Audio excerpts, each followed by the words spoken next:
जय भीम दोस्तों, आज हम बात करेंगे पुणे समझौते के बारे में। यह एक ऐसी ऐतिहासिक घटना थी जिसने भारत के इतिहास को बदल दिया। तो चलिए शुरू करते हैं कहानी को। 24 सितंबर 1932 को येरवडा जेल में पुणे समझौते पर हस्ताक्षर किए गए। इस समझौते के तहत दलितों को स्वतंत्र निर्वाचन क्षेत्रों के बजाय सभी प्रांतों में सामान्य निर्वाचन क्षेत्रों में जनसंख्या के अनुपात में सीटें दी जाएंगी। इस समझौते पर डॉक्टर बाबा साहेब अम्बेडकर, पंडित मदन मोहन मालवीय, मुकुंद रामराव जयकर और सी राजगोपालाचारी सहित कई लोगों ने हस्ताक्षर किए। इस समझौते को अम्बेडकर गांधी समझौता, गांधी अम्बेडकर समझौता और येरवडा समझौता के नाम से भी जाना जाता है। 24 सितंबर 1932 को पुणे की येरवडा जेल में पुणे समझौते पर हस्ताक्षर किए गए। इस दिन पुणे समझौता कागज पर अंकित हुआ। इससे पहले 1932 में ब्रिटिश सरकार ने भारत के लिए एक नया संविधान तैयार करने के लिए गोलमेज सम्मेलन बुलाया। इस सम्मेलन में दलितों के प्रतिनिधित्व के मुद्दे पर बहस हुई। दलितों का प्रतिनिधित्व करने वाले डॉक्टर बाबा साहेब अम्बेडकर ने मांग की कि दलितों को स्वतंत्र निर्वाचन क्षेत्र दिए जाएं। ब्रिटिश सरकार द्वारा आयोजित लंदन स्थित गोलमेज सम्मेलन की 2 फेरियां पार हो चुकी थीं और तीसरी फेरी होने वाली थी। गोलमेज सम्मेलन की पहली फेरी में महात्मा गांधी अनुपस्थित थे। डॉक्टर अम्बेडकर उपस्थित थे और उन्होंने जाति प्रथा के कारण दलितों पर हो रहे अन्याय तथा दलितों की दुर्दैवी विपन्नता की कहानी सबके सामने रखी थी। दलितों के बीच हमेशा पक्का दीवार खड़ी रहना महात्मा गांधी जी को कभी भी मान्य नहीं था। गांधी जी का एक और दावा था, कांग्रेस पार्टी पूरे भारतवर्ष का प्रतिनिधित्व करती है, तब डॉक्टर अम्बेडकर का कोई दल अगर दलितों की तरफदारी करने के लिए आगे आता होता तो ये घटना भी गांधी जी को न रुचने वाली थी। मैं दलित होने के नाते अपने जन्म से ही सभी उन भेदभावों का शिकार हुआ हूँ और इसलिए ही अस्पृश्य जातियों की दुख तकलीफों को मैं ही आवाज़ दे सकता हूँ। दलितों का सच्चा प्रवक्ता होने के नाते इन मंडलों की कैफियत मानने का, उन्हें न्याय दिलाने का मेरा मकसद है और यह मकसद सब लोगों को समझने की ज़रूरत है। इस आशय का बाबा साहेब आम्बेडकर का तर्क सर्वथा समर्थनीय था।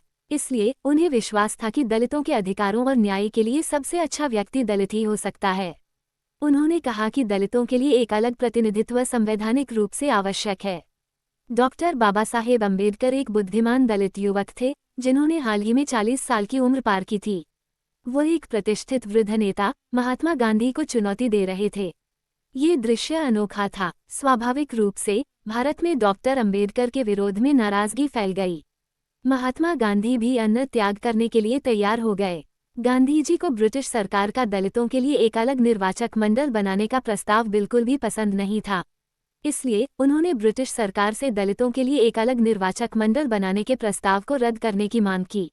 मुसलमानों और ईसाइयों के लिए अलग अलग मतदाता संघ बनाने के लिए गांधी जी का समर्थन है, फिर दलितों को स्वतंत्र मतदाता सूची से क्यों वंचित करते हैं? ये सवाल बाबा साहेब अम्बेडकर का था। ये समझौता दलितों के लिए एक महत्वपूर्ण जीत थी। इस समझौते के तहत दलितों को सामान्य निर्वाचन क्षेत्रों में सीटें प्रदान की गईं, जिससे उन्हें राजनीतिक प्रतिनिधित्व प्राप्त करने का अवसर मिला। इस समझौते ने हिंदू समाज में दलितों की स्थिति में सुधार करने में मदद की। इस समझौते ने भारत में सामाजिक न्याय और समानता की दिशा में एक महत्वपूर्ण कदम बढ़ाया। महात्मा गांधी भी इस सम्मेलन में शामिल थे। गांधी जी दलितों के लिए स्वतंत्र निर्वाचन क्षेत्रों के विरोधी थे। उनका मानना था कि इससे हिंदू समाज में विभाजन होगा। गांधी जी ने दलितों के लिए स्वतंत्र निर्वाचन क्षेत्रों के विरोध में उपवास करने की धमकी दी। इन परिस्थितियों में डॉक्टर बाबा साहेब अम्बेडकर ने दलितों के लिए स्वतंत्र निर्वाचन क्षेत्रों की मांग छोड़ दी और आरक्षित निर्वाचन क्षेत्रों के प्रस्ताव को स्वीकार कर लिया।